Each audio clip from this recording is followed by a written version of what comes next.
সাবেক পররাষ্ট্রমন্ত্রী দেশ ছেড়ে বেলজিয়ামে পালিয়েছেন।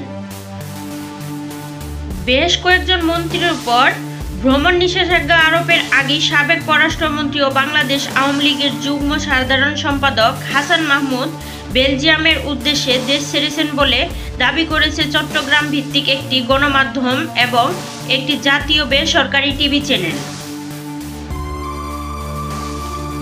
ইউএনবি জানায়, এক সময় তথ্যমন্ত্রী হিসেবে দায়িত্ব পালন করা হাসান মাহমুদ গত 31 আগস্ট চট্টগ্রাম ভিত্তিক দুটি গণমাধ্যম সি+ টিভি এবং চাটগা নিউজের প্রধান সম্পাদক আলমগীর অপুর সঙ্গে টেলিফোনে আলাপকালে এই বিষয়টি নিশ্চিত করেন।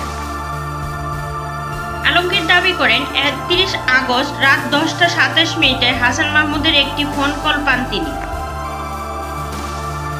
এছাড়া ইন্ডিপেন্ডেন্ট টেলিভিশন এক প্রতিবেদনে দাবি করেছে, হাসান মাহমুদ বেলজিয়ামে পরিবারের সঙ্গে অবস্থান করছেন। অন্যদিকে দুর্নীতি দমন কমিশনের দুদক 6 দিনের মাথায় গত 2 সেপ্টেম্বর হাসান মাহমুদের দেশ থেকে নিষেধাজ্ঞা দেয় আদালতে।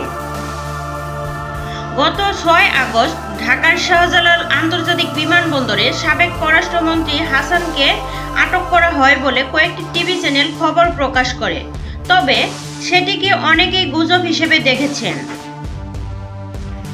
জনমনের ধারণা, প্রশাসনকে ম্যানেজ করে হাসান মাহমুদ বেলজিয়ামে পালিয়ে যায়। অনেকে বলছে বোরকা পরে পালিয়েছে, অনেকে বলছে শাড়ি পরে পালিয়েছে। জানা যায়, হাসান মাহমুদ সরাসরি ঢাকা থেকে বেলজিয়ামে যাননি।